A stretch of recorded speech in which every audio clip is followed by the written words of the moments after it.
Hey guys, Lee Dumas here, founder and host of EOFire, and you're listening to Bravepreneur Parents Academy with ldquo. Welcome to Bravepreneur Parents Academy, where the world's most inspiring entrepreneurs reveal their most defining childhood moments and share their legacy for raising brave little heroes who will grow up to change the world. And now, he still reads comic books under the blanket at bedtime. Please welcome your host, best-selling author, award-winning speaker, and self-confessed geek dad, ldquo. You know, like the hotel in Vegas? Yeah, no, that's really his name. ldquo.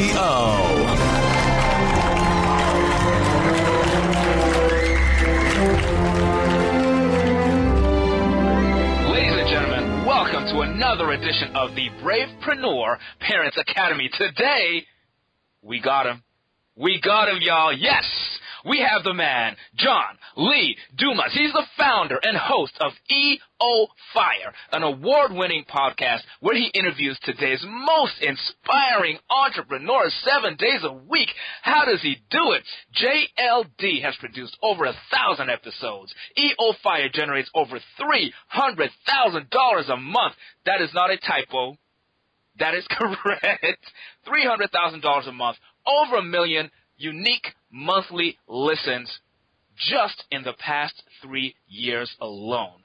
We're about to find out exactly how Clark Kent turned into Superman. Please help me welcome the man, the myth, the legend, John Lee Dumas.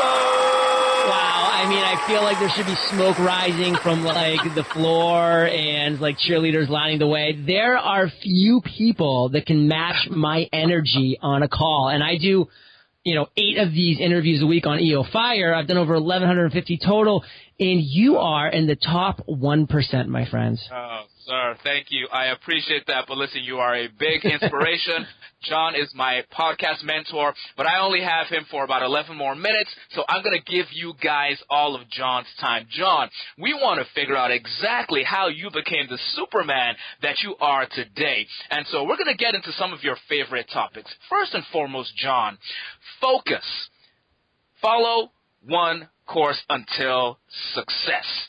You say that on a lot of your episodes. How did you develop focus as your superpower? Where did this discipline come from, this ability to execute? How do you do it? It goes back to my days as a U.S. Army officer. I will say I graduated from college at 22 years old with a lack of focus, and that was not going to fly in the Army, specifically in the Army during a time of war, which it was, because this was 2002. I was the first class of officers that were commissioned post 9/11, so we knew it was real deal Holyfield stuff.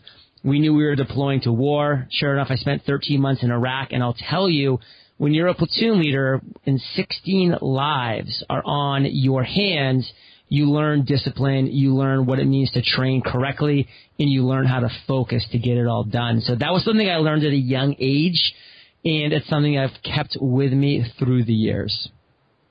That's amazing. I really have to say thank you, first and foremost, for your service, John. Yeah, my pleasure. So the Army kind of helped you develop this focus. Prior to that, though, what was John Lee Dumas like growing up? What was your personality? And you're a happy-go-lucky, very personable, very warm guy, even though, you chew nails when it comes to getting work done. So where did the young Clark Kent come from? What was your personality growing up? Yeah, it's interesting, and I actually love sharing this aspect because I think a lot of people get intimidated when they hear Gary Vaynerchuk screaming about how at 11 years old he was making $2,000 a weekend selling baseball cards, and they're just like, "Oh, I'm just not born an entrepreneur. Like I just didn't have that in me," and I think that scares a lot of people away from entrepreneurship. And I'll tell you, I mean, I was, for lack of a better word, lazy growing up. I was happy-go-lucky. I was lazy. I was kind of laissez-faire, like what will come, what will be, will be. I mean, I'll never forget, growing up, and this is all the way till 18, like going off to college, I had one job, and that was mowing one lawn on a Friday afternoon right before the weekend for $20 because that was all the pocket money that I needed for the weekend, and I was good. Like, my dad's like, oh, you can probably mow the neighbor's lawn across the street. I'm like, why? That would be more work. I don't need more money. And so I was, like, getting the bare minimum done. Now, I wasn't like, D-, like almost failing out of high school. I mean, I was a solid B student. I got stuff done. I didn't kind of, raise any ire at high school. Like, the teachers liked me. They didn't love me. They didn't hate me. I was somewhere in the middle. I definitely heard the word where, John may not be living up to his potential totally, because I wasn't under that definition, just busting my hump on a day-to-day basis. I was like, I'm going to get done what needs to get done, but not a lot more, because I like my relaxation time. I like my me time.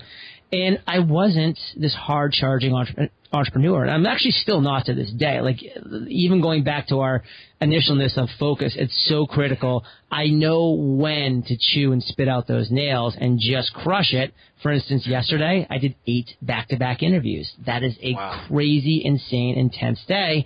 And I knew it. That was my day. But, tomorrow, I have a almost wide open day. Now, I'm going to use that time wisely to build parts of my business that need building, but it's going to be on my own schedule. So I know when to focus and when to relax.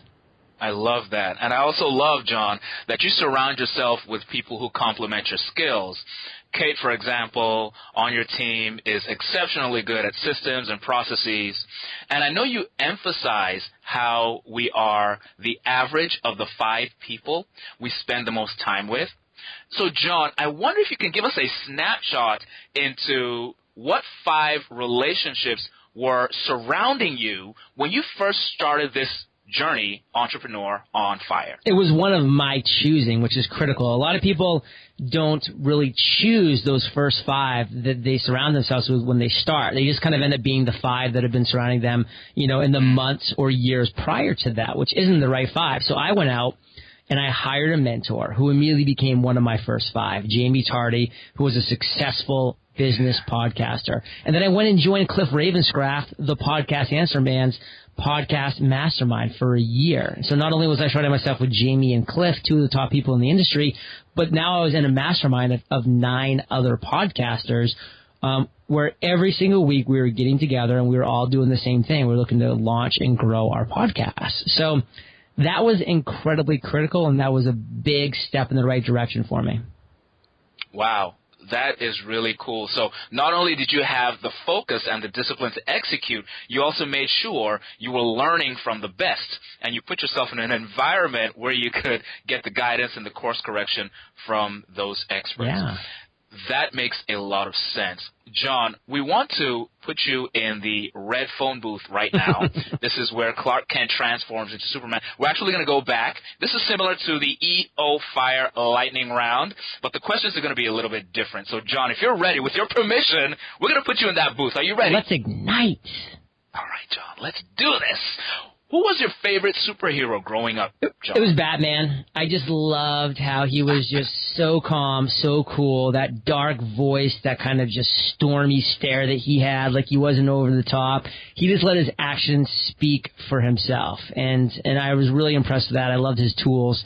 I thought he was the coolest. Very appropriate. Favorite cartoon growing up? Wile E. Coyote. There was just a guy that could never quite get it. I always rooted for him. My heart went out to him every single episode. I really thought and hoped every episode that he was going to catch, what he was chasing. But I guess that would have never made any sense, because then the show would have been over. But it was just one of those things where I just resonated with him. I'm like, man, isn't that just like life? Like, we're just always chasing something that we can't quite grasp. What about favorite video game? Tecmo Bowl was my game. Tecmo? Yeah, I was a Nintendo generation. I was born in 1979. Which puts me almost at 36 years old. Actually, December 16th is my birthday. All right. And I grew up in that generation, and Tecmo Bowl was just that football game that I dug. You could set up seasons, and you could, they would keep track of your stats, and I was just always a big stats person. So I was Lawrence Taylor on defense, and I would always lead the league in sacks, and I just loved it. So it was really cool. That was my game. Oh, that's awesome. Did you have any favorite family traditions growing up? Yeah, for Easter, my mother would always do a game of the game of hunt. I don't remember the exact name of it, but it was basically a treasure hunt is actually the right word. So we'd wake up and right like at the foot of our bed, there'd be a note that would say, there would be a clue, and it'd be like a really clever clue. And then it would lead us all throughout the house and inside and outside. We'd have to basically figure the clue out. It would take us to the next clue until finally it was at the end with our Easter basket. And I just like always loved the games, the competitions, the clues, the figuring it out, and just kind of the excitement of it all. So that was really cool for me. Oh, that's a nice one. I like that. I like that. All right. Now, this is an easy question to answer, but what was perhaps one of those embarrassing moments as a child or a preteen or even as a teenage years that still makes you cringe today? Yeah, I can remember this pretty clearly. I ended up actually writing my 6th grade, like, quote-unquote, dissertation on this, like whatever they called it back in 6th grade. But right. I was in 5th grade, and I was, in Little League, and I loved the baseball, and I was really good at baseball at that time in my life. And I'll never forget, all of the school showed up for the game, so there's a lot of people in the stands, and then, a girl that I had a crush on was there.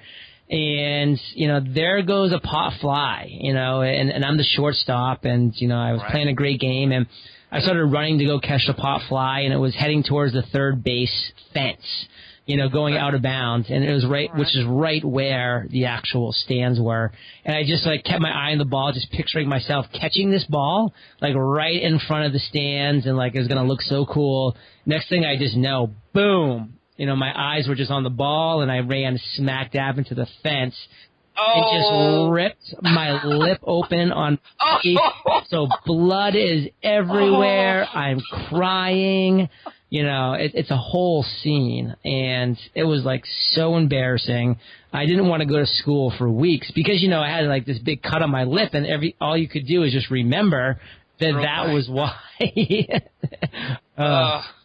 I'm sorry, man. I'm sorry I dredged that back up. It's all good. But, somehow you turned out okay. You turned out all right. To wrap it up, the final question, you're talking about fear. Could you maybe share an example in business of fear holding you back? Yeah, absolutely. And that was my first launch. I mean, I was supposed to launch on August 15th, and the day came, and I was terrified. I had 40 interviews done. Everything was set, and I ended up delaying my launch for 5 weeks because of that fear. And looking back, it was just a massive mistake. And, the only way that you can actually start getting traction as an entrepreneur is to launch and is to pivot and to adjust. And so the longer I waited, it was just the longer it took me to find success. So those 5 weeks were really a big mistake, and all based off of fear. You heard it here, guys. John Lee Dumas, founder and host of EOFire, the award-winning podcast. Over 1,100 episodes now, $300,000 a month in revenue, over 1 million unique monthly listens, and just an all-around nice guy. John, thank you. It's been a blast. Thank you. All right, have an amazing day, guys. We'll see you tomorrow on the next episode of the Bravepreneur Parents Academy. Until then, up, up, and away!